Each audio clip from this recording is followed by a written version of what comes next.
اللہ کے نام سے جو بہت محبت کرنے والا، بڑا معاف کرنے والا ہے۔ مدینہ منورہ سے تقریباً 200 میل کے فاصلے پر حجر کے نام سے ایک جگہ ہے۔ قدیم یونانیوں نے اسے ہیگرا کا نام دیا تھا۔ اس کے کھنڈروں کی اکثریت پہلی صدی عیسوی کی نباتی سلطنت سے تعلق رکھتی ہے، تاہم آثار قدیمہ کے شواہد سے یہ بھی پتہ چلتا ہے کہ اس جگہ نے بہت سے عروج و زوال دیکھے ہیں۔ یہ وہ جگہ ہے جہاں سمود کی قوم میں حضرت صالح علیہ السلام کو بھیجا گیا۔ یہی وجہ ہے کہ اس جگہ کو میدان صالح بھی کہا جاتا ہے۔ حضرت صالح ان چند انبیاء میں سے ایک ہیں جن کا ذکر بائبل میں نہیں ملتا۔ میں ایک دن ان قدیم تہذیبوں کے بارے میں بات کروں گا انشاءاللہ۔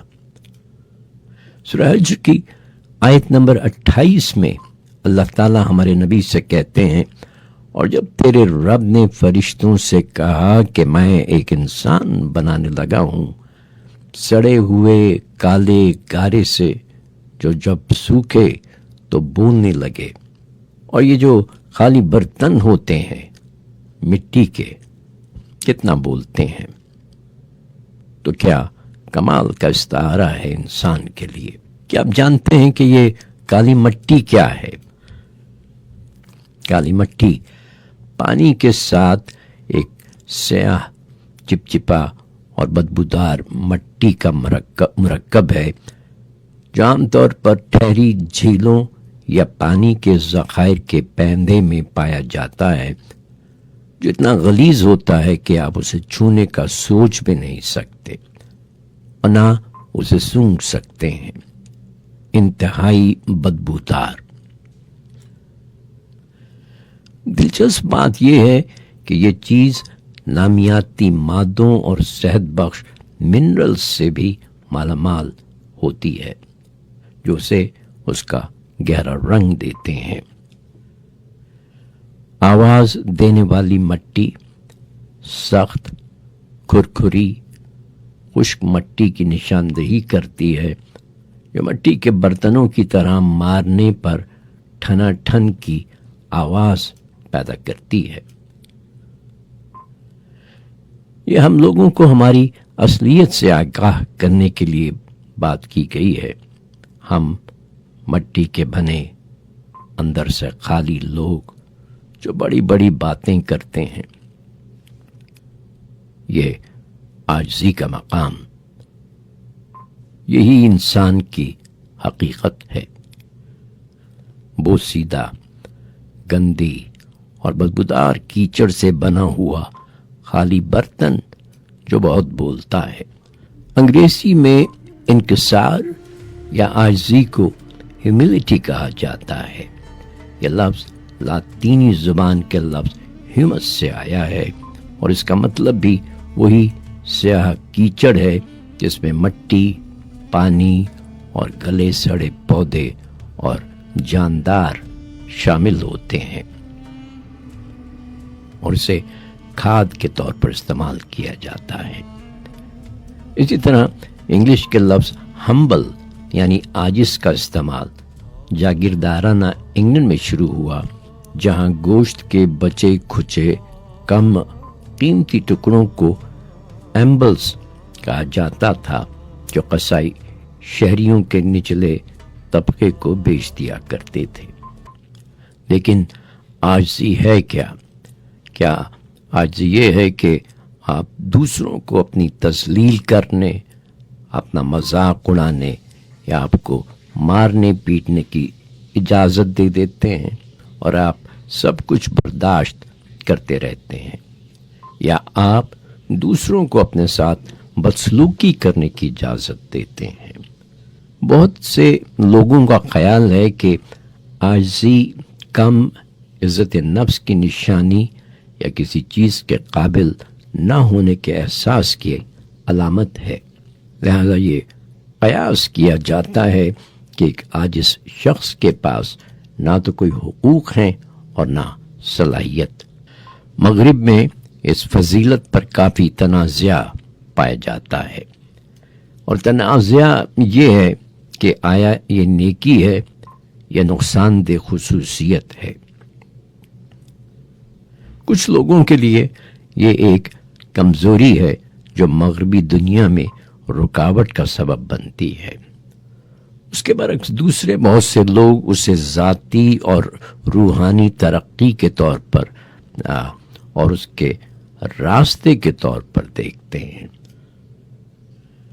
ناقدین کا یہ بھی کہنا ہے کہ یہ اکثر منافقت ہوتی ہے، جھوٹی حیا، خود کو حقیر سمجھنا اور اپنے آپ کو پروموٹ کرنے میں ہچکچاہٹ، جو کیریئر کی ترقی اور قیادت میں رکاوٹ بن سکتی ہے۔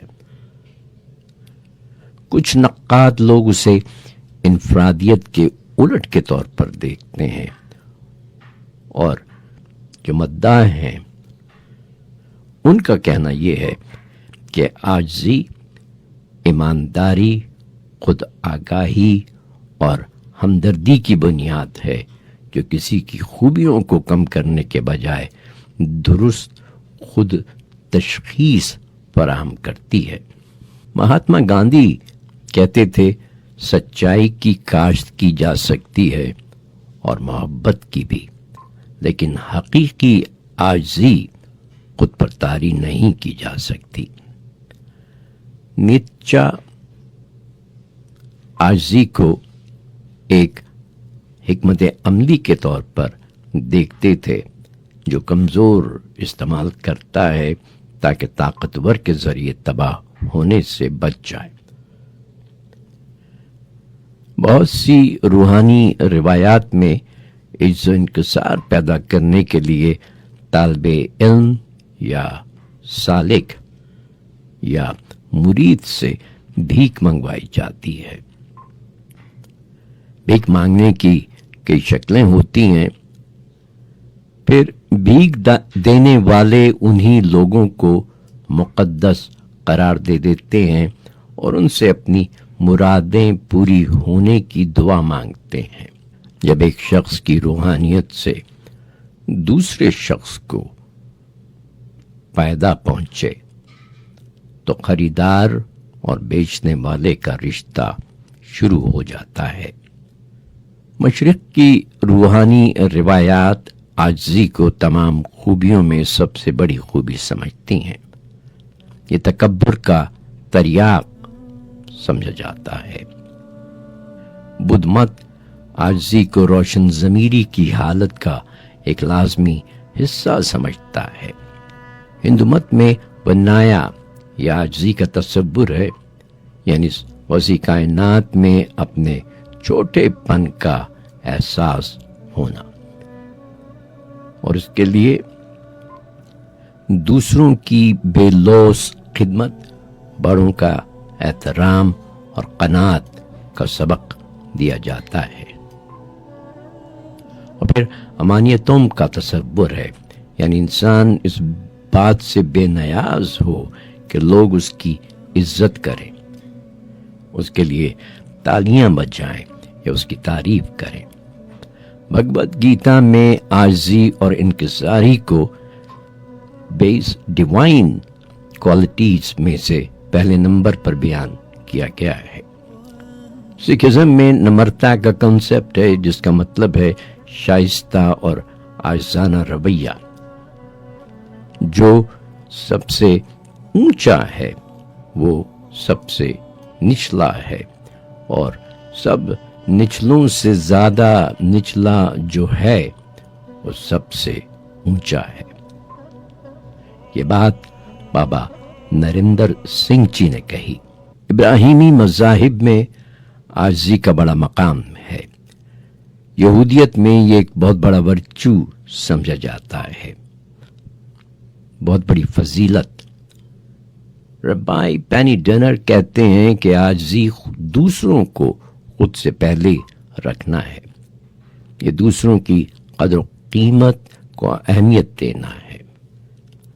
حضرت عیسیٰ علیہ السلام کی پوری زندگی اور خاص طور پہ ان کی غیر منصفانہ اذیت ناک پھانسی کو راست باز عاجزی کی مثال کے طور پر پیش کیا جاتا ہے۔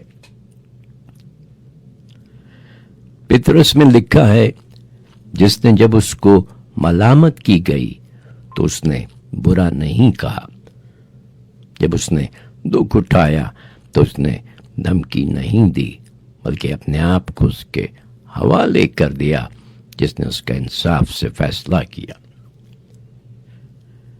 نئے عہد نامے میں عاجزی کی نصیحتیں بہت سی جگہوں پر پائی جاتی ہیں۔ مثال کے طور پر مبارک ہیں عاجز، یا جو اپنے آپ کو بلند کرے گا وہ عاجز ہو جائے گا، اور جو اپنے آپ کو عاجز کرے گا وہ بلند ہو جائے گا۔ لیکن ابراہیمی مذاہب میں عاجزی صرف ایک خوبی نہیں ہے، بلکہ تقوی اور پرہیزگاری کا ایک مطلق اظہار ہے، اور اس کا تعلق دل سے زیادہ ہے اور جسمانی اظہار سے کم ہے۔ صوفیاء کے نزدیک عاجزی نفس امارہ کو فتح کرنے کی طرف پہلا قدم تھا، بیمار نفس کے علاج کا پہلا سٹیپ۔ یہاں عاجزی کو ایک بڑی تصویر کے طور پر یا بڑی تصویر کے حصے کے طور پر دیکھا جا سکتا ہے۔ اس کی بنیاد توحید ہے، وننس۔ اس کا مطلب یہ ہے کہ چونکہ ہم سب خدا کی طرف سے پیدا کیے گئے ہیں، اس لیے ہم سب برابر ہیں۔ بہت سادہ سی بات ہے۔ تم کسی دوسرے انسان کے سامنے سجدہ نہ کرو، اور تمہیں یہ نہیں سوچنا چاہیے کہ تم دوسرے انسانوں سے بہتر ہو، کیونکہ تم سب اس سیاہ کیچڑ سے بنے ہوئے ہیں۔ لفظ اسلام کے معنی ہیں تابعداری، سبمیشن، مکمل طور پر خدا کے تابع ہونا، کسی بھی میں کو اپنے اندر سے ختم کر دینا، اپنے نفس کو میں سے خالی کر دینا۔ یہ مکمل خالی پن کی جو حالت ہے، جس میں نفس تمام برائیوں سے خالی ہو جاتا ہے، یہی سبمیشن ہے، یہی اسلام کا مطلب ہے۔ قدیم یونانیوں نے اسے کینوسس کہا۔ اللہ تعالیٰ فرماتے ہیں، اور رحمان کے بندے وہ ہیں جو زمین میں عاجزی سے چلتے ہیں، اور جب جاہل ان سے مخاطب ہوتے ہیں تو سلام کہتے ہیں۔ امام شافعی کا فرمانا تھا کہ مرتبے میں سب سے بلند وہ ہوتے ہیں جو اپنی حیثیت کو نہیں جانتے، اور میں سب سے زیادہ نیک وہ ہوتے ہیں جو اپنی فضیلت کو نہیں جانتے۔ میں پہلے کی دفعہ عرض کر چکا ہوں کہ ہمارے پیغمبر صلی اللہ علیہ وآلہ وسلم اکثر اللہ تعالیٰ سے دعا کرتے تھے کہ اللہ مجھے تکبر میں مبتلا نہ کرنا۔ انہوں نے بہت عاجزی سے زندگی گزاری، حالانکہ ایک وقت آ گیا تھا کہ وہ سارے عرب کے واحد حکمران تھے، لیکن ان کا لائف سٹائل تبدیل نہیں ہوا۔ اور لوگ یہ بھی کہتے ہیں کہ خوش لباس تھے، خوشبو پسند کرتے تھے۔ ایک بار فرمایا کہ متا کا بیٹا یونس بھی مجھ سے بہتر ہے۔ شاید آپ کو معلوم ہو کہ حضرت یونس علیہ السلام واحد نبی تھے جن کو خدائی عذاب ملا، اور یہ تو آپ کو پتا ہوگا کہ جب حضرت عمر جیسا سخت مزاج انسان یروشلم کے دروازے پر پہنچا تو یوں پہنچا کہ ان کا نوکر اونٹ پر تھا اور عمر اس اونٹ کی رسی تھامے آگے آگے چل رہے تھے۔ سالک میں عاجزی پیدا کرنا ہر روحانی راستے میں پہلا قدم تھا۔ بہت سے ذکر اذکار، بہت سی پریکٹسز۔ بدھ مت میں عاجزی پیدا کرنے کے لیے مختلف قسم کی سرگرمیاں بتائی جاتی ہیں، جن میں دوسروں کے سامنے جھکنے سے لے کر سڑکوں پر بھیک مانگنے تک شامل ہیں۔ ان مشقوں کا مقصد تکبر، اعجاب، باطل اور دکھاوے کا خاتمہ کرنا تھا۔ لیکن بھیک مانگنے میں بھی ایک نقصان ہوا۔ لوگ ان زیر تربیت افراد کو مقدس آدمی سمجھتے ہیں۔ وہ ان سے دعائیں مانگنے کی درخواست کرتے ہیں، اور جیسا کہ میں نے پہلے عرض کیا، ایک نیا کاروبار شروع ہو جاتا ہے۔ لہذا راسخ العقیدہ صوفیوں نے ان طریقوں کی حوصلہ شکنی کی جو سالکین کو دنیاوی انعام کی پیشکش کرتے ہیں۔ جدید صوفی تکبر کو حل کرنے کے لیے علمی طریقوں کا استعمال کرتے ہیں اور ذہن سازی کی مشقوں میں اپنے رویے پر مسلسل نظر رکھنے کا کہتے ہیں۔ خود آگہی کی مشقیں اس سلسلے میں بہت اہم ہیں۔ ملامتیہ طرز عمل کے طریقوں کو زیادہ شدید سمجھا جاتا ہے، جیسے اپنے آپ کو ذلیل کرنا، اپنا امیج خود تباہ کرنا یا خود کو بدنام کرنا۔ لیکن یہ مشقیں صوفی تربیت کے اعلیٰ درجے کے مراحل کے علاوہ استعمال نہیں کی جاتی، اور یہ مشقیں صرف سخت نگرانی میں کی جاتی ہیں۔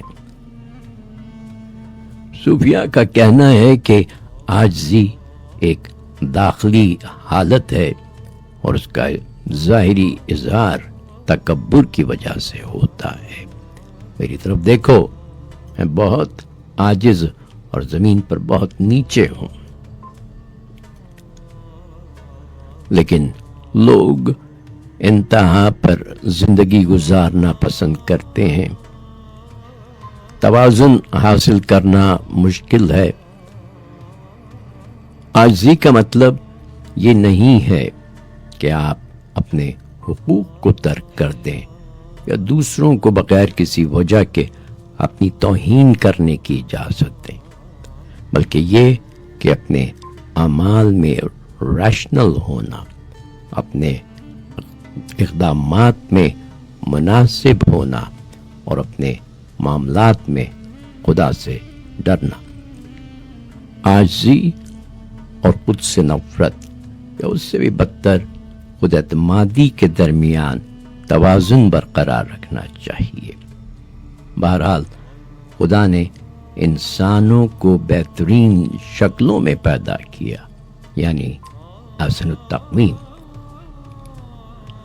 حقیقی عاجزی اپنی کمزوریوں اور طاقتوں سے آگاہی ہے اور دوسروں کے لیے مطلق احترام اپنے دل میں پیدا کرنا، قطع نظر کہ ان کا رنگ، نسل، مذہب یا سیاسی یا عالمی نظریات کیا ہیں۔ عاجزی کی حقیقت تو صرف یہ ہے کہ ہم اپنے تکبر، اپنی ریاکاری، اپنی نرجسیت کو کیسے سنبھالتے ہیں، کیسے مینج کرتے ہیں۔